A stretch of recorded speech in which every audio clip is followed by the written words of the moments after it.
पे वो मुझे मिले, फिर मुझे वो वीडियो दिखा के मेरे साथ ज़बरदस्ती करने की कोशिश करने लगे और वहाँ मुझे होटल में चलने को बोलने लगे। जो मैंने मना किया तो वो बोले कि मैं तरह तरह की धमकी देने लगे, जिससे मजबूर होकर फिर मैंने गई निवड़िया थाने में गई, कंप्लेन की। कोई सुनवाई नहीं हुई।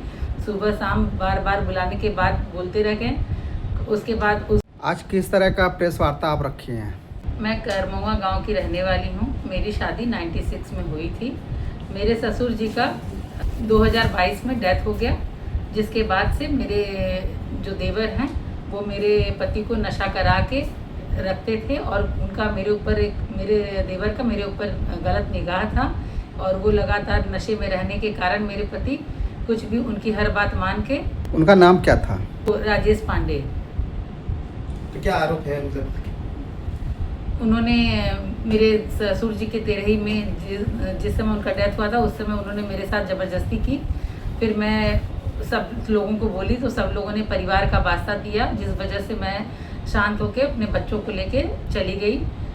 सोची कि चलो जो हो गया हो गया। उसके बावजूद वो लगातार बीच बीच में मुझे धमकी दिलवाते रहते थे और मैं तब भी उसको अवॉइड करके आगे बढ़ रही थी। लेकिन कुछ काम से मैं आई थी कचहरी, वहाँ पे वो मुझे मिले, फिर मुझे वो वीडियो दिखा के मेरे साथ ज़बरदस्ती करने की कोशिश करने लगे और वहाँ मुझे होटल में चलने को बोलने लगे। जो मैंने मना किया तो वो बोले कि मैं तरह तरह की धमकी देने लगे, जिससे मजबूर होकर फिर मैंने गई निवड़िया थाने में गई, कंप्लेन की। कोई सुनवाई नहीं हुई।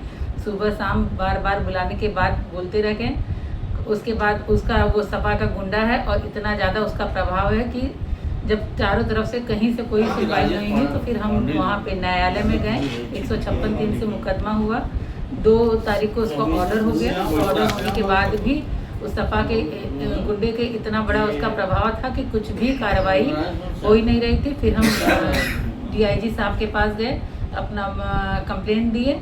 2022 तारीख को मुकदमा दर्ज हुआ और मुझे न्याय की कोई उम्मीद नहीं है। जिस तरीके से वो उसका दबाव चारों तरफ है, कुछ भी ऑर्डर के बाद भी काम नहीं हो रहा है। मैं माननीय मोदी जी, योगी जी से न्याय की उम्मीद रखते हुए ये अनुरोध कर रही हूँ कि मेरे साथ न्याय हो और उचित कार्रवाई की जाए। राजेश पांडे वो मेरे चचेरे देवर हैं। अच्छा, और ये भी जानना चाहेंगे कि मतलब जो आपने आरोप लगाया है इनके ऊपर, हाँ, तो उसे लेकर के पुलिस वालों को क्या कहना था? वो लोग उनके इतने ज़्यादा दबाव में थे कि कुछ सुनवाई नहीं कर रहे थे, कुछ ध्यान ही नहीं दे रहे थे। सुबह शाम लगातार 6 महीने तक दौड़ाते ही रह गए। कुछ भी कार्रवाई नहीं हुई है। 6 महीने से दौड़ा रहे थे। हाँ। तो कोर्ट ने जब आदेश दिए थे कि वो कॉपी आप लेकर थाने पे या फिर किसी बड़े अधिकारी के पास गई? कोर्ट में जब मैं गई थी तो ये कॉपी लेके ऑर्डर का मैं गई थी और उनको दिखाई। कोई उसके बाद भी उन्होंने कहा कि हम कोर्ट के जो ऑर्डर रहता है उस पर हम कोई कार्रवाई, गिरफ्तारी नहीं करते हैं और ये FIR लगा देते हैं। तो और कुछ भी उस पर कार्रवाई नहीं हुई। मजबूरन मुझे आप लोगों के पास अपनी बात रखनी पड़ गई। जौनपुर में किसी अधिकारी के पास आप? मैं जौनपुर SP के पास भी गई थी। वो भी उनके पूरी तरह से दबाव में हैं। उन्होंने कोई कार्रवाई नहीं की। बनारस से न्यायालय से जब आदेश हो गया तो क्या इसको लेकर आप किसी और अधिकारी से मिली अपनी? बनारस के DIG से गई थी, मिली और उनके आदेश के बाद भी उन्होंने ही ऑर्डर किया, तब ये जाके रजिस्टर हुआ है। तो क्या उम्मीद है आपको, क्या कि न्याय अब मिल पाएगा या नहीं? मेरी उम्मीद सिर्फ आप ही लोगों से है।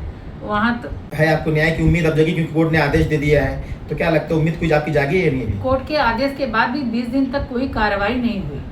वो इतने ज़्यादा दबाव में है कि मुझे न्याय की उम्मीद नहीं है। इसी वजह से मैं माननीय नरेंद्र मोदी और योगी जी से अपने लिए न्याय की उम्मीद रखते हुए उनसे अनुरोध करती हूँ कि मेरे साथ न्याय हो और उचित कार्रवाई की जाए। अगर मांग पूरी नहीं होती तो क्या आपका अगला स्टेप है, क्या आपने विचार रखा है? न्याय नहीं मिलेगा तो क्या करूँगी?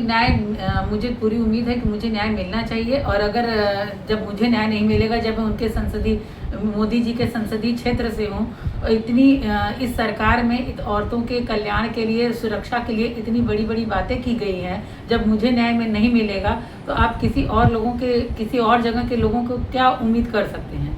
अगर मुझे न्याय नहीं मिलेगा, मैं योगी जी, मोदी जी से मिलने का प्रयत्न करूँगी। हार नहीं मानूंगी। जो हो सकेगा वो जरूर करूँगी। अपने हक के लिए, अपने अधिकार के लिए लड़ाई जारी रखूँगी।